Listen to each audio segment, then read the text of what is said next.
Guys ಹೇಗಿದ್ರೆ ಎಲ್ಲರೂ ಚೆನ್ನಾಗಿದ್ದೀರಾ ಅನ್ಕೊಂತೀನಿ. ಇವತ್ತಿನ 4th ಡೇ ಸ್ಟಾರ್ಟ್ ಮಾಡ್ತಾ ಇದ್ದೀನಿ.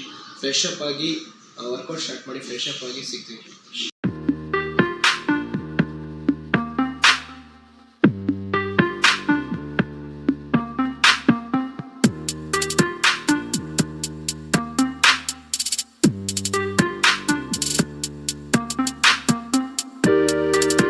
ಗಾಯ್ಸ್ ಫ್ರೆಶ್ ಅಪ್ ಆಗಿ ಬಂದೆ, ಬ್ರೇಕ್ಫಾಸ್ಟ್ ಮಾಡ್ಕೊಂಡು ಸಿಗ್ತೀನಿ. ಓಕೆ ಗಾಯ್ಸ್, ಮಧ್ಯಾಹ್ನ 3 ಗಂಟೆ ಆಯ್ತು. ಇವಾಗ ವಿಡಿಯೋ ಎಲ್ಲ ಎಕ್ಸ್ಪೋರ್ಟ್ಗೆ ಹಾಕಿ ಲ್ಯಾಪ್ಟಾಪಲ್ಲಿ ಸ್ವಲ್ಪ ಕ್ಯಾನ್ವಾ ಎಡಿಟಿಂಗ್ ಮಾಡ್ತಾಯಿದ್ದೆ. ಸಂಜೆ ಸಿಗೋಣ ಗಾಯ್ಸ್. ಓಕೆ ಗಾಯ್ಸ್, ನಾನು ವಿಡಿಯೋ ಎಕ್ಸ್ಪೋರ್ಟ್ ಹಾಕಿ ನನ್ನ ಫೋನ್ ಬ್ಯಾಟ್ರಿ ಖಾಲಿ ಆಗ್ಬಿಡೈತೆ. ಇವಾಗ ವಿಡಿಯೋ ತೆಗಿತಾ ಇದ್ದೀನಿ. ಫೋನ್ ಆಮೇಲೆ ಚಾರ್ಜಿಂಗ್ ಹಾಕಬೇಕು. ಕ್ಯಾನ್ವಾ ಎಡಿಟಿಂಗ್ ಮಾಡಿಕೊಂಡು ವಿಡಿಯೋ ಎಕ್ಸ್ಪೋರ್ಟ್ಗೆ ಹಾಕಿ ಮತ್ತೆ ವಿಡಿಯೋ ಎಡಿಟ್ ಮಾಡ್ತಾಯಿದ್ದೆ. ವಿಡಿಯೋ ಎಡಿಟ್ ಮಾಡಿ ನೈಟ್ ಸಿಗ್ತೀನಿ ಗಾಯ್ಸ್. ಓಕೆ ಗೈಸ್, ಡಿನ್ನರ್ ಮಾಡಿಕೊಂಡು ಈ ವಿಡಿಯೋ ಇಲ್ಲಿಗೆ ಎಂಡ್ ಮಾಡ್ತಾ ಇದ್ದೀನಿ. ಈ ವಿಡಿಯೋ ಇಷ್ಟ ಆಗಿದ್ರೆ ಲೈಕ್ ಮಾಡಿ, ಶೇರ್ ಮಾಡಿ, ಸಬ್ಸ್ಕ್ರೈಬ್ ಮಾಡಿ.